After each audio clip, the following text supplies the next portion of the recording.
Disa prej jush mund të jenë në kontakt me mjekun që do t'ju asistojë në lindje, ose me recepcionin e repartit të lindjes. Në këtë rast, mjeku juaj mund të vendosë që ju të shkoni në spital kur ai ose ajo mendon që është koha e dur, ose ju jeni duke matur kontraksionet dhe mendoni që nuk është akoma koha. Gjithsesi, vendoset të drejtoheni në spital, ja se çfarë ndodh atje. Pranimi. Një pjesë e spitalit e cila merret me regjistrimin e pacientëve, mund të trajtohen dhe siguracionet, por në rastin që ju paraqiteni me kontraksionet ose shenja lindje, atëherë me shumë mundësi duhet të shkoni tek emergjenca. Në disa shtete mund të jetë ndryshme, prandaj e dura do të ishte të kryeni një tur të spitalit përpara lindjes, që ta dini vendin që ju duhet të paraqiteni. Generalitetet. Në spital do t'ju bëhen pyetjet si: a keni kontraksione, lindja jote e para apo jo? Si janë lëvizjet e bebit? A ka ndodhur çarja e ujrave? Pyetjet e tjera që do ju drejtohen kanë të bëjnë me anamnezën e shëndetit tuaj dhe të fëmijës gjashtazanis. Nëse ju nuk mundeni të përgjigjeni, atëherë personi supërtues do ta bëjë këtë gjë për ju.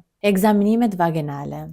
Një protokoll i spitalit janë dhe ekzaminimet vaginale, për t'i dhënë mamis një pamje mbi progresin tuaj dhe për të marrë vendimin e pranimit tuaj në spital ose të dërgimit në shtëpi. Monitorimi i fetusit. Një tjetër protokoll i spitalit kur të arrini është dhe monitorimi i bebit tuaj prej 30 minutash, ku gruaja vendoset në krevat në pozicionin gjysmë e ulur ose shtrirë në një anë. Ekspozohet barku dhe vendosen përreth 2 sensor matës që lidhen me kardiotokografin. Njëri prej sensorëve regjistron rrajt e zemrës së bebit dhe tjetri intensitetin e zjatjes së kontraksioneve të gruas. Sistemimi në dhomën e paralindjes dhe lindjes. Në disa shtete e pranojnë gruan pas 4 cm-ve, pra në fazën aktive, duke dërguar në dhomën e paralindjes ku mund të ndodhi dhe lindja. Gruaja vesh fustanin e spitalit ose të sajin dhe qëndron atë dhomë derisa lindja të ndodhë.